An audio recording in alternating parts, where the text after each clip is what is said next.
first teaser for the final season of Game of Thrones debuted on HBO. So far, the only footage we've seen from this season was in a trailer for HBO's 2019 lineup. There, we saw Daenerys Targaryen and Sansa Stark meeting for the very first time. Rather than giving us a clip of new footage, we instead got an extended scene that will not actually end up in the final season. Naturally, it left us with a lot more questions than answers. Here's a breakdown of what we saw in this Game of Thrones Season 8 teaser. The teaser is called The Crypts of Winterfell. The first thing we see is Jon Snow walking down a dark hallway in Winterfell's crypts, with torch in hand. He walks past a statue of Lyanna Stark. That's when we hear, "You have to protect him." This is a callback to Season 6, Episode 10, The Winds of Winter.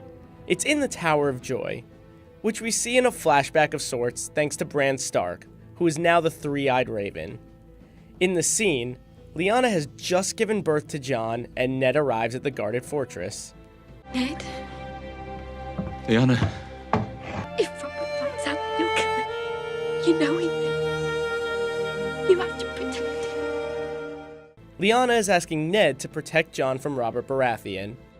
Robert, at that time, was supposed to marry Lyanna, but Jon isn't Robert's child. No, he's Rhaegar Targaryen's son. Lyanna and Rhaegar's affair, of course, made Robert mad, leading to Robert's rebellion, which ended with Robert on the Iron Throne. But more than anything, this scene is definitive proof that Jon is a Stark by blood, and also has a claim to the throne because he's Rhaegar Targaryen's son, which makes Jon a Targaryen, descendant of Aerys Targaryen, the Mad King. burn them all! Obviously, at this point, Jon doesn't know he has Targaryen blood because he wouldn't have, You have to protect him. Now the next one might seem like a minor detail, but it's actually very important. In the teaser, we see a feather land on the ground. Later in the teaser, we'll see that same feather freeze. The feather is actually a callback all the way to the pilot, when then King Robert Baratheon places it on Lyanna's crypt statue. We saw it again in the 4th episode of Season 5, Sons of the Harpy, in which Sansa, visiting her aunt's statue, sees it and picks it up. The truth about Jon Snow is hinted at in both episodes featuring the feather. In the pilot, King Robert and Ned discussed Rhaegar and Lyanna for the first time. When Robert says he dreams of killing Rhaegar every night, Ned replies by saying, "The Targaryens are gone." "Not all of them," Robert replies. The episode then cuts to Daenerys and Viserys Targaryen, but we now know that they weren't the last surviving Targaryens. The feather's second appearance is in Season 5 when Sansa visits the crypts after returning to Winterfell. While standing at Lyanna's crypt, she notices the feather and picks it up. She and Littlefinger discuss what happened between Rhaegar and Lyanna. Sansa repeats a widely accepted falsehood about Rhaegar and Lyanna, He kidnapped her and raped her. that he captured her against her will and brought her to the Tower of Joy. But Rhaegar and Lyanna were actually in love and secretly eloped together. I am hers, and she is mine. From this day until the end of my days.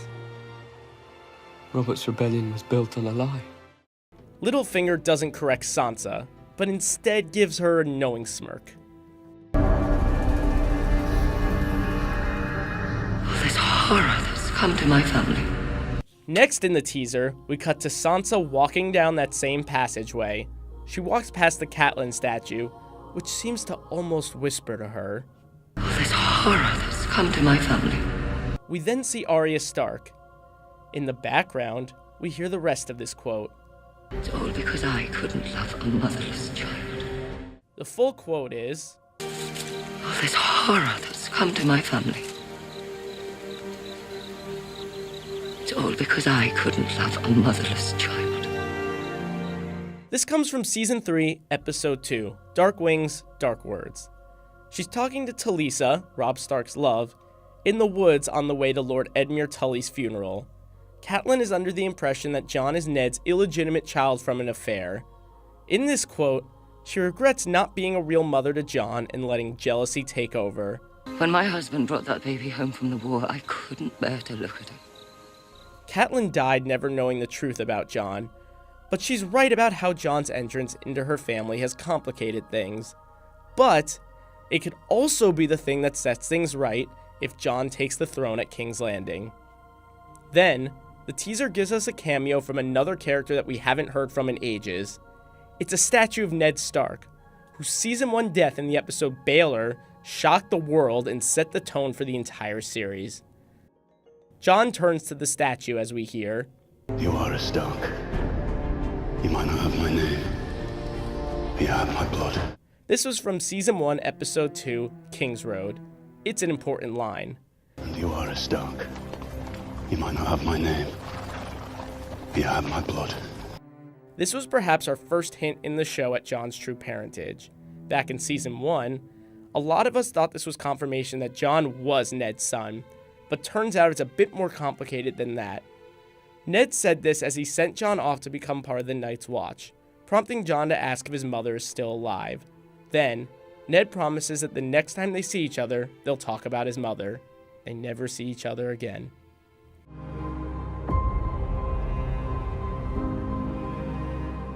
Finally, Jon, Sansa, and Arya unite. The three of them look upon statues of themselves, as if they'll be next among Winterfell's dead. So we know that the three siblings will probably unite at Winterfell, and based on the earlier snippet, Daenerys will be there as well. Winterfell is yours, Your Grace. Next, they draw their swords and face off against the coming ice storm. This feels like fairly obvious foreshadowing to the show's final epic battle. The stage for this was set in the Season 7 finale, The Dragon and the Wolf. In the episode before this one, Beyond the Wall, the Whites and White Walkers successfully killed Daenerys' dragon Viserion.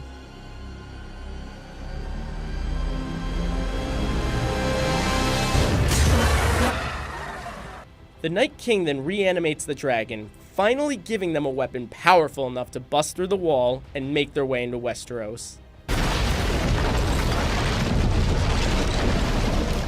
This teaser was just a taste of what Season 8 will be like, and while it didn't even show us any actual footage from the new season, it seems to perfectly set the tone. But this was the most important piece of information from the teaser. The 8th and final season of Game of Thrones premieres on Sunday, April 14th. Until then, we'll just have to wait for the first trailer to debut. So, what did you think of the first teaser? Does it give you any hints about what's to come? Let us know in the comments.